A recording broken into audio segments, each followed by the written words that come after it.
Hi, it's Sunny. Welcome back. Thanks for joining me today. So, for those of you who don't know me, my name is Sunny. I am a professional ballroom dancer. Yes, that is a real job.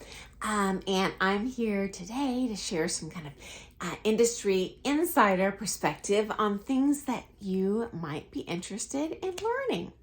And so today I'm going to touch on costuming. When we compete, we would never buy something off the rack. It is always tailor-made for us, and there's very specific kind of expectations the judges have on the floor in terms of what these costumes might be styled like, the fabrics used, etc. So I'll share some of that background with you today. First off, if you're competing a newcomer or as a beginner, you almost always never wear a costume. So if you're just starting out competing, don't worry about that. There is no investment at all other than dancing shoes, because those are special shoes. But I would recommend that you just wear like a flared short skirt for Latin, or a flared long skirt for standard, something fitted on the top, but a lot of flexibility there, zero expectation, okay? Next up, you might not be aware that in amateur competition for all the beginning levels, there are actually costume restrictions in terms of like what parts of your body need to be covered.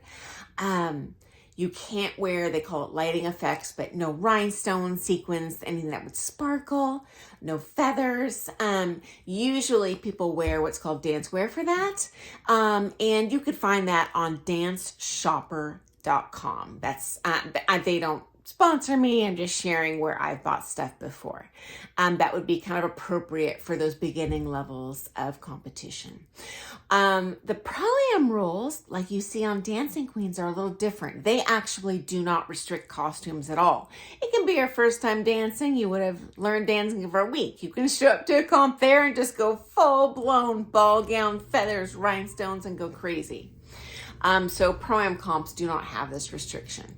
When you're competing at the higher levels, meaning the Open Professional Championship or Novice Pre-Champ Championship in the amateur, there is certainly an expectation that you are going to wear a more expensive costume with all of the bells and whistles on it.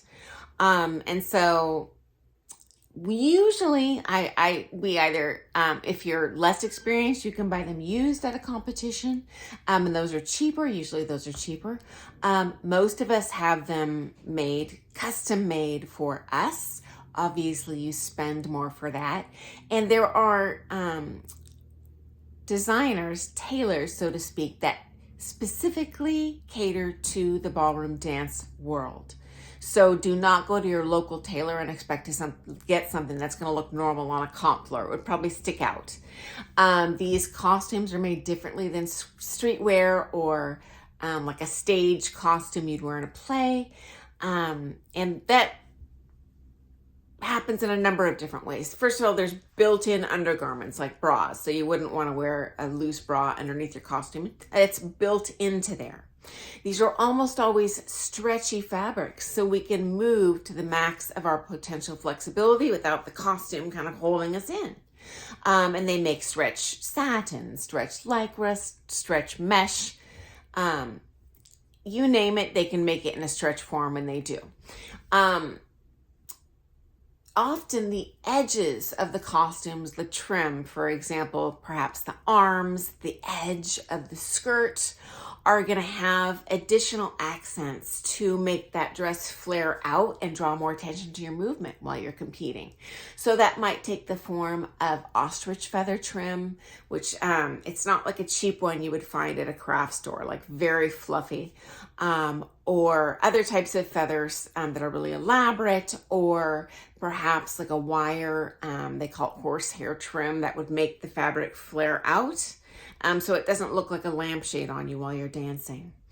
Again, don't buy this stuff off the shelf. It is okay to have, if you really know how to sew well, you can sew your own costumes. It's not going to look as good as a professionally made one realistically.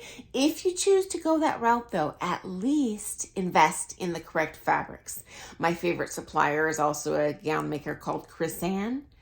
They are not sponsoring me in any way. I'm just sharing that because that's my personal favorite. I like the quality of their fabrics, and you get what you pay for.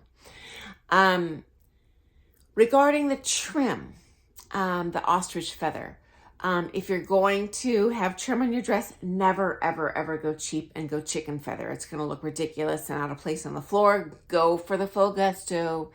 Very thick, fluffy ostrich feathers, usually the best. In terms of rhinestones, another area, absolutely, it's better not to have stones than to go cheap in this area. So they are always on ballroom dance costumes made of actual crystal. Do not waste your money on the plastic. They will not sparkle on the floor. It'll look like rocks that are glued to your dress. And they scratch easier. The crystal actually has a super long shelf life. These skins will last probably 50 years. Not that I've had a costume that long, but they'll last a long time, as long as you have the costume. You can either have your designer.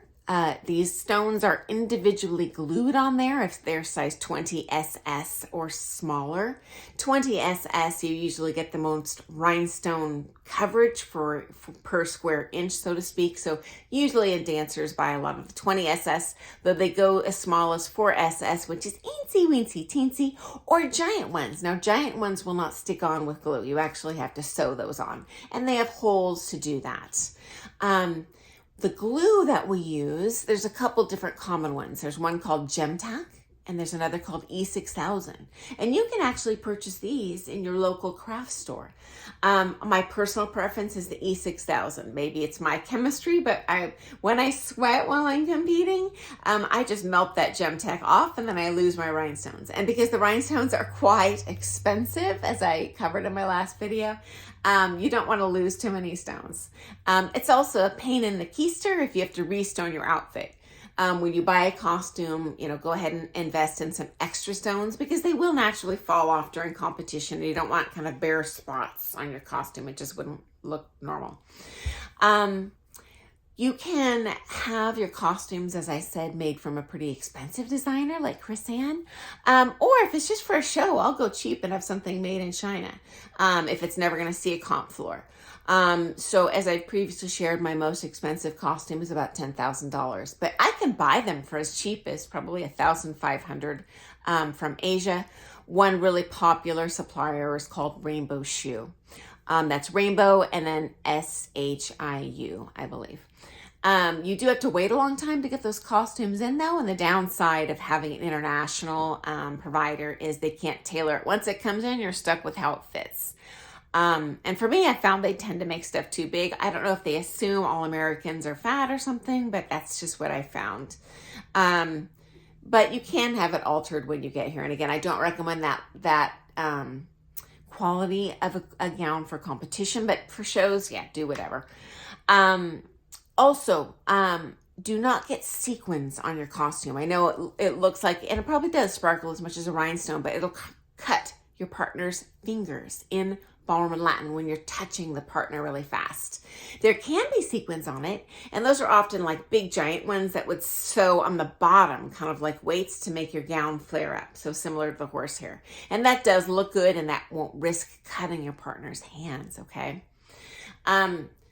Fabric, combos, again, satin, lycra, mesh, whatever looks best on you. In syllabus, there are restrictions on that, so refer to the USA Dance or NDC rules on that if you are competing in amateur, or check with your coach. They'll know this stuff. The fabrics, again, are stretched even for those tail suits that you see. These are not tuxedos off the shelf. These are tailor custom made. Again, you can buy them new, but I would suggest if you're certainly at a higher level of competition, you're absolutely going to invest in one that's tailor made for you. And even those fabrics are special. In the olden days, maybe 20 years, they were actually made of wool. But this day and age, those are actually lycra as well. And they're even cut differently than streetwear.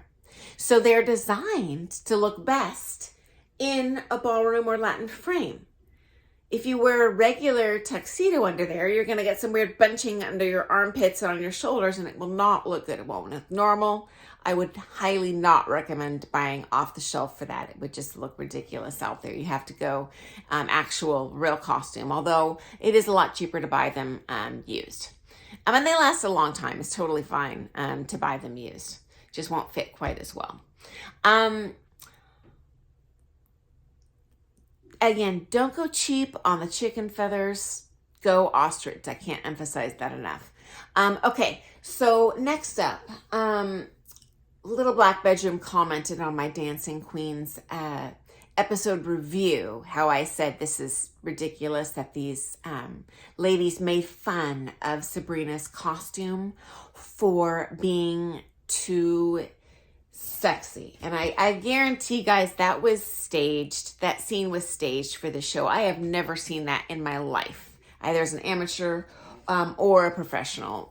You know, people are allowed artistic expression to wear whatever costume they feel comfortable in. I've never heard someone shamed for a costume being too sexy. I have seen a child couple disqualified for too sexy of a costume, and they do have like certain lengths the skirt needs to be. They're not supposed to have big sewn in boobs, this sort of thing. And I think that's totally appropriate. I'm so glad that they do this, as I think kids should look like children and not like toddlers and tiaras. I think there's all sorts of bad juju with that.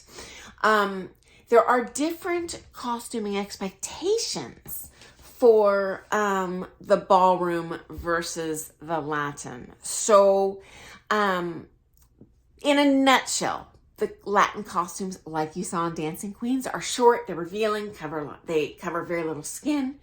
You do have freedom in how much skin you want to cover, but generally these are going to be more, quote unquote, traditionally sexy costumes. For the ballroom, they tend to be a little more conservative. They have long skirts. They could have a slit on it if you're doing American Smooth, but it's just a different kind of aesthetic to it. And because I've already gone way over my 10-minute mark, I apologize, guys. I'm going to do a different video to show you a couple of these costumes up close, both Latin and standard and ballroom, so you can see what the difference is. And I can show you up close what I'm actually talking about. Finally, the styles do evolve year to year. So if you're going to buy a used costume, don't buy one that's too old. Otherwise, it'll look dated on the floor.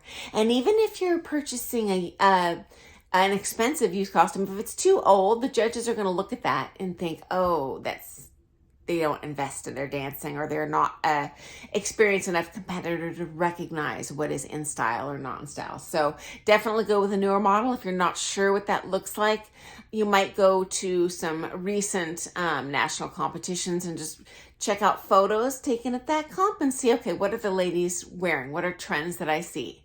And roll with that as a rough estimate of what's in style. Or, you know, the person who's selling is going to be honest with you. You know, tell them, hey, when was this costume made? And they can tell you. If they compete a lot, could have been made this year. If they've competed a couple times in their life, this might be a dress from 20 years ago that is very antiquated. Okay. And there are some popular places you can purchase ballroom costumes.